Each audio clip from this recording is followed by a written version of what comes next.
Hi, I'm Sydney and I'm with Travis and we just got out of seeing Scream 6 in theaters. So let's start off by talking like spoiler free, like no spoilers, just a quick little like thought.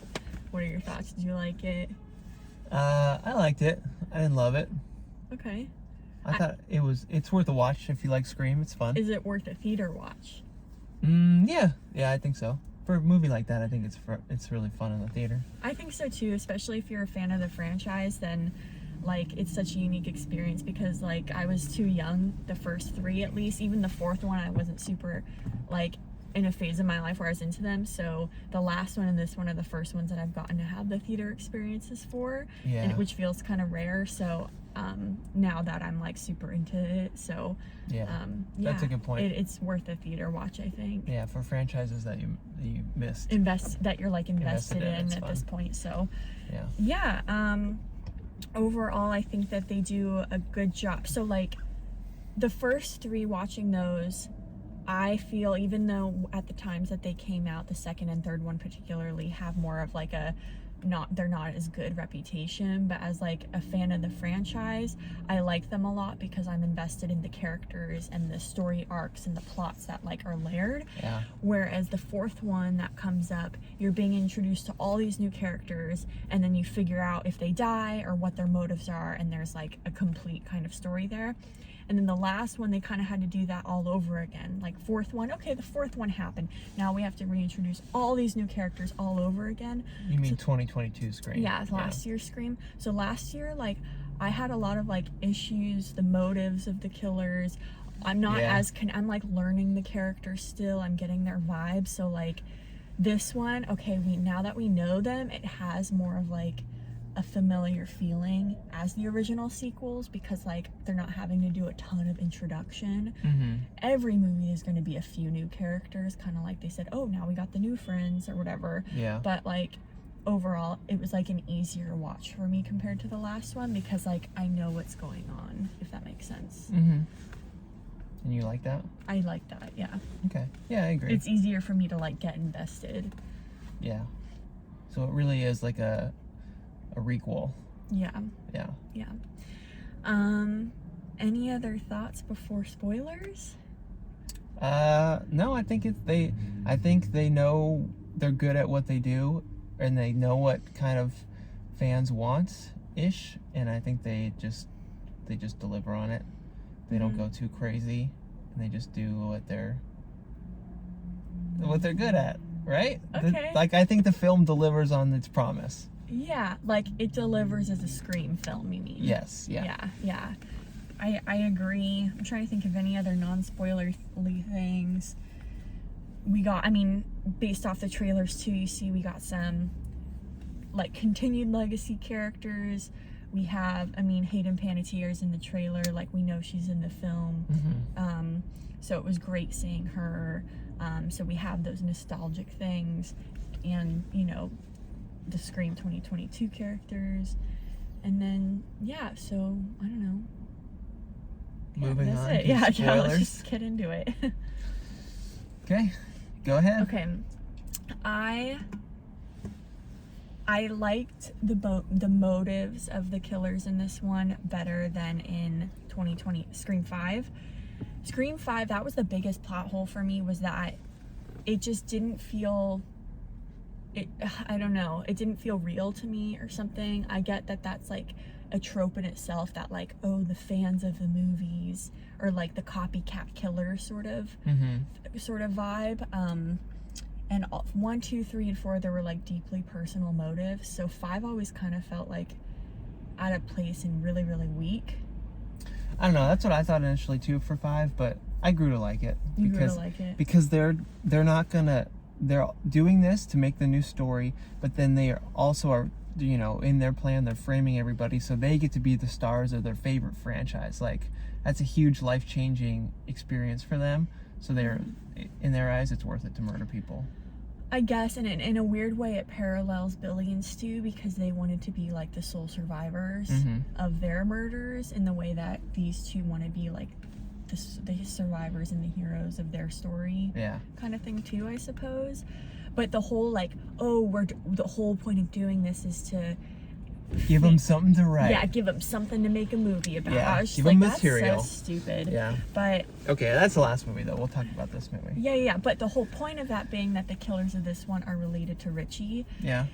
That just as the last one parallels the first one, this one parallels the sequel in that Nancy Loomis, Billy's mom, was the killer of the sequel.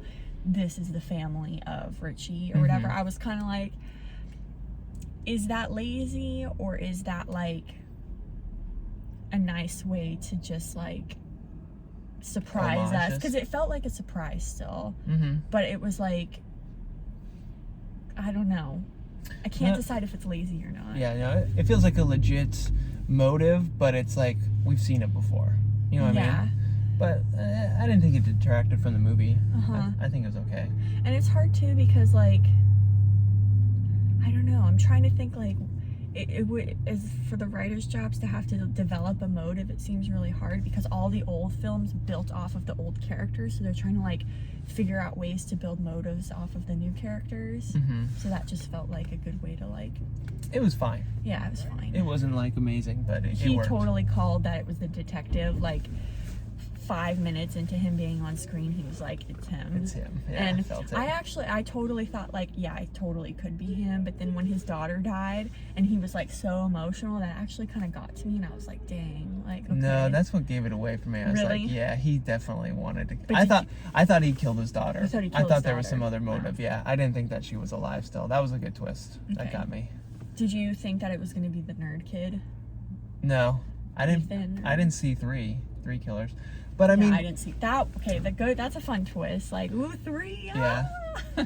but was the cop the cop dad? Was he ever in the costume? Did he ever do any killing? Oh yeah, totally. Because, or at least when they like revealed themselves, she was wearing the Nancy Loomis mask, right? Mm-hmm. Ethan, the boy, was wearing the Charlie mask, Okay. I think, and then he had the Billy Loomis one. So I think, unless if they stuck to those, then anytime we saw the Billy Loomis mask, so like the shotgun guy, Oh, okay. I see. I think that was if him. they stuck to it. If they were wearing those consistently, then Yeah. you could like watch it again and maybe track who was doing what. Mm-hmm. Which at least, because like Amber killing Dewey, that's like a ongoing like frustration for fans, is that, oh well, she's too short and she's not that strong and whatever. But like the detective fighting Gale like that, or like I'm like, okay, I could see that. Yeah, that's good. Yeah. Yeah. That was a big reason why I didn't suspect Kirby. Oh. Because she's just so petite. She's so small. tiny. Yeah. There's no way.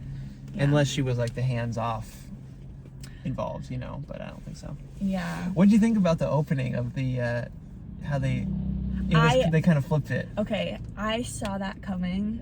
For some reason I just knew it because they were lingering too long on his face. So like you're referencing like the first kill and how he took his mask off. Is that what you're talking about? Yeah. So she dies, which I was kind of sad about because I was excited to see that actress because I like her and like all the stuff. But anyways, it's good. But they always it's start like with a kill, so whatever. But it's good. A fairly big actress to kill off first is good. Someone like horror based. But anyways, but they were like almost had a Michael Myers moment where like he killed her and then they just like lingered at his face, like looking at her. And I was like, they don't normally do that. No, He kills totally and not. dips. Yeah, so totally. I was like, is he just gonna take his mask off? Like I kind of just felt like it was like a way to spice it up and do something different. Yeah, you could feel it was different. But the minute he took his mask off, I was like, he's not who we're gonna be focusing on this film.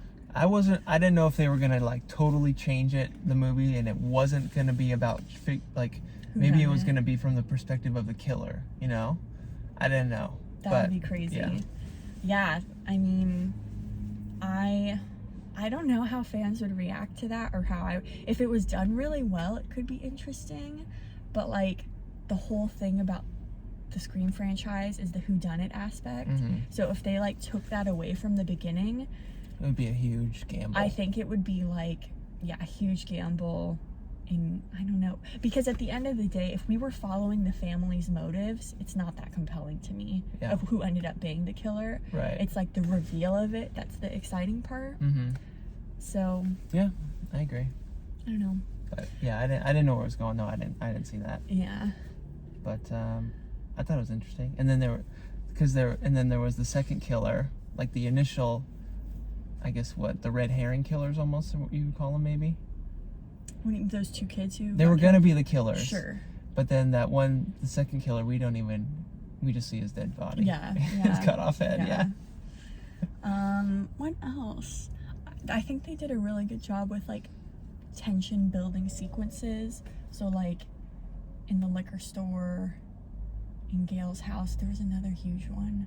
There was a really long one. Yeah, what was it? Shoot. The liquor store I thought was good. I liked that sequence. Yeah. That was really fun. Because that was in the trailers a lot, so I saw it coming, but the way it like stretched out more. Yeah, it was the subway. The subway. The subway, when they're all sitting there showing all the different ghost face. It goes on a little long, but it's effective. Yeah. Which I'm kind of glad, because the liquor store and the subway, they really like pushed in the trailers. Yeah. So I was kind of like, okay, like I know certain beats that are gonna happen. Yeah. But the fact that it was like more than that, I was like, okay, cool. I really like the idea of having them this whole sequence of the subway with all the ghost face. I thought that was just like a fun idea to play off of, and they did a good job with it. Yeah. I'm glad it wasn't like all just for nothing. I'm glad there was the actual ghost face killer in there. Yeah. That was fun. And then, and then it makes you think too, well, Ethan was on the subway when that happened, but it didn't seem like he did it. I don't think he did it. No, I think maybe it was his sister. Yeah. And then it was just fun too to like pick out who was on the subway, like, oh, that's, Babadook, which they reference, and then like Us, and like whatever It. Yeah, that was all fun. the different movies. That's definitely like a fan kind of like horror fan Easter egg moment. Yeah, exactly. It's just fun to see. Well, anything else you got to say? No, that's overall, I think, like a good movie. It's not the worst in the franchise. I'm curious if they'll make another one. I kind of want them to, but I don't know. I mean, I don't see why they wouldn't. I don't see why they wouldn't, but I also don't, like, they definitely didn't feel left off, like, because they always do the classic Scream, like, flash at the end of, like, Ghostface. And to me, I'm, like, desensitized to that I don't necessarily think that means, like, I don't know if that means anything. If that makes sense. Oh, yeah, I don't know if that means anything. I don't think it does, I think but, it's like, just their fun thing they always do. it's just their fun tradition, thing. But in my head, I'm like, does that mean there's for sure a sequel? Or no, I don't know. Well, let's talk real quick. We were talking about it on our way out, about how no one of importance really dies. Like, you find out Gail gets super stabbed, and so does the other girl, but you find out they're just okay at the hospital. And then the brother too. He for sure should have been dead, I think. The brother? Yeah. Whose brother? The twin brother. Oh yeah, he comes out again. Boom, boom, boom. Same as the last movie. Yeah. I was just like, oh, okay. Yeah. So who died? And then the roommate's sister didn't even. Okay, so the Mindy's girlfriend on the ladder fell off. Yeah. That the was therapist brutal. died. The therapist died. Maybe one other more we're forgetting about, but like no one really. They didn't really do anything. I mean, I don't know if that bothers me, but I kind of like rolled my eyes at the end when they said they were okay, Yeah, I was saying to him, like, when we were walking back to the car or whatever, like, I would have been okay if Gail had died. It would have been okay because, like, she fought back so much. It was such an epic sequence that it felt like not a deserving death, but, like, she would have gone out, like, true Gail style, whereas Dewey's, it felt super weak and for nothing a little bit. And He actually died, and it was just like, so hers, it felt way more in Gail style, like she was just like, talking back and shooting at him. It was just like a good showdown, I guess. I was really frustrated for some reason this movie. I kept thinking, like, why don't any of them just because they always get stabbed in the abdomen. I'm like, why don't they just put a bulletproof vest on? I definitely thought that. Like, and they're so worried about protection. They have tasers and all this stuff, but they don't do that. Yep. At least the cop at the end was wearing that. Did you see that? the bad cop dad, he was wearing a bulletproof vest He when was. she was stabbing him, but Oh, she went for his neck finally. Yeah. Got it. No, But- I didn't even notice that. Yeah. And the other thing I noticed, because that was one that definitely was like, "Ugh, guys, come on." Mhm. And then this is like, however not practical it is, but I'm always like, when they get stabbed in the stomach or like whatever, I'm like, just pull his mask, just do it. You know Yeah. what I mean? I always want them to do. But they're worried about other stuff at that time. Yeah, obviously they're Yeah. like dying or whatever, but Yeah. but Gail's the only one who actually went for it. I don't know if you noticed it. She went for his mask. She went for the mask and Did she he, take it off? No, Oh, she, he went no, away. no, yeah. Okay. Well, he just like pushed her or whatever, but she totally went for it. And Oh, I was I like, didn't notice that. yes. I was like, Oh, cool. I was like, she's doing what I like think I would do or whatever. Yeah. But she's been through this so many times or whatever too. I could see how like that instinct is maybe there better. Her like phone call, like, you know, redial back to him. Oh yeah. That was fun. That was smart. That was That was so smart. funny too. How Yeah. like she's like, hold on, and he's like, what? Like Yeah. I love that when they catch him off guard like that. yeah. Yeah, that was so good. And then so I like the little thing too about how they had the TV that killed Stu. And I don't know, they say like, this is the TV that killed Stu, and she's like, yeah, allegedly or whatever, you know, if you believe that or what. Yeah, that was fun. I know, because like that's always the conversation, like, oh, is Stu gonna come back? Mm-hmm. And then they were showing the pictures of all the killers, and then I like whispered to Travis during the movie because under Stu's picture it said death 1996, and I was like, oh, is that them telling fans like he's dead? Like, stop. No. I mean, you never know in this series, I guess, but like, Because if Stu was alive and the world knew it at this point, someone would have talked about him or something at some point. yeah. He's either dead or he's secretly alive. That's what I think. Sure, I know. It's just kind of like, I want to keep it hope.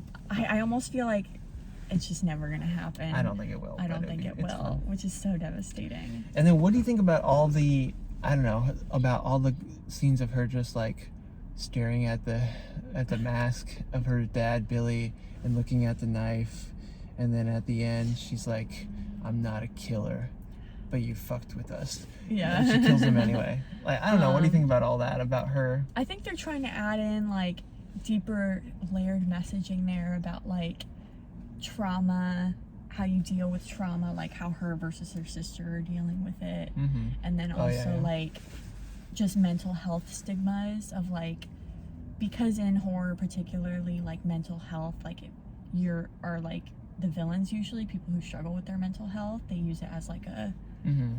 whatever negative tropes. So it's kind of nice that they have her dealing with that, but she's like making the choice to do quote the right thing. Mm-hmm. And I don't know. So yeah, I think it's She just like That's whatever. pauses a second because it's like significant, like that was her dad's, and her dad actually like used that, but then she just kind of like shuns it or turns away from it. I guess, I don't know, they kind of just play up that whole thing, but it makes sense to me too. Like if you knew your dad did all this stuff and like, I don't know, It would be significant to you. it would be Pause on it. significant to see that. You Yeah. would look at it or whatever maybe. And then at the end, yeah, she has his mask, and then it's like that choice, like, do I continue to like go down this rabbit hole of like Yeah. feeling like I'm destined to this path, or like am I making my choice? Yeah. It was crazy at the end when she put it on and skipped off. Oh shit. So yeah, there's like, you know, those deeper layered meanings in the film. Yeah. Which I can appreciate. Mm-hmm. Yeah, I guess they didn't really go into it, or they weren't really pushing for it, but I was like, are they gonna be like saying that she's the killer somehow or something with all these rumors and stuff? But That would have been disappointing, Yeah. honestly. It would have been like, yeah, I don't know. Yeah, disappointing. Yeah. It crossed my mind too, that I was like, you never know.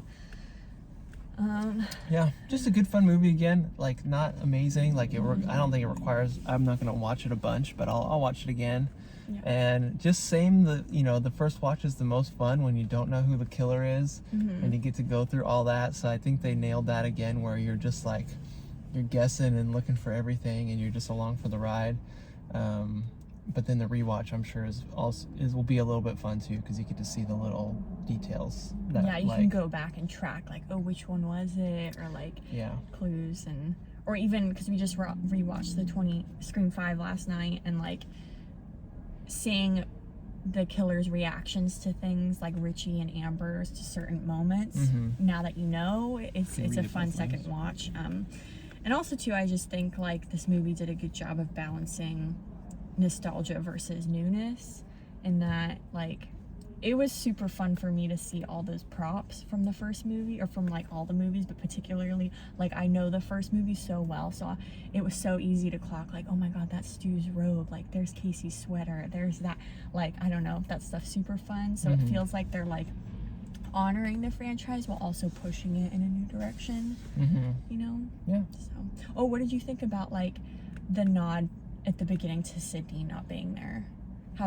How Gail was just like, she's not coming, like she deserves her happy ending. Yeah, well, because she wasn't going to be in the film, or whatever, logistically or money-wise. I think it was a good way of just acknowledging her, instead of just not saying her name completely. Yeah. That would have been weird. I think so too. You know, they still acknowledge she's a character in the universe, and I think it was a fine excuse. Yeah. Believable. And weirdly, it kind of like made sense to me too. It would have been nice to see her, but in like, if this is like a real life thing, I'm like, yeah, why would Sydney drop her whole life in California? Because Woodsboro, I don't think it was that far from her in the other one. Where like, is this one, it's like across the country. Like, why would she drop everything to come check on these girls, you know? Where Gail lived in New York and stuff like that. Yeah, so that was good. Yeah, that was fine. It was like, that makes sense that she would choose her family and like whatever. So yeah, that's it. I think that's all I have to say about that. Yep. Okay, well, I think that's it. You can do your sign off. I guess so. Well, thanks so much for watching. Let us know if you've seen Scream 6, what your thoughts were about it, what did you think about the motives, and yeah, do you think they're gonna make another one? I don't know. Do you want them to? Do you want them not to? Yeah, all this stuff. Cool. Well, thanks so much for watching, and I'll see you next time. Bye. Bye.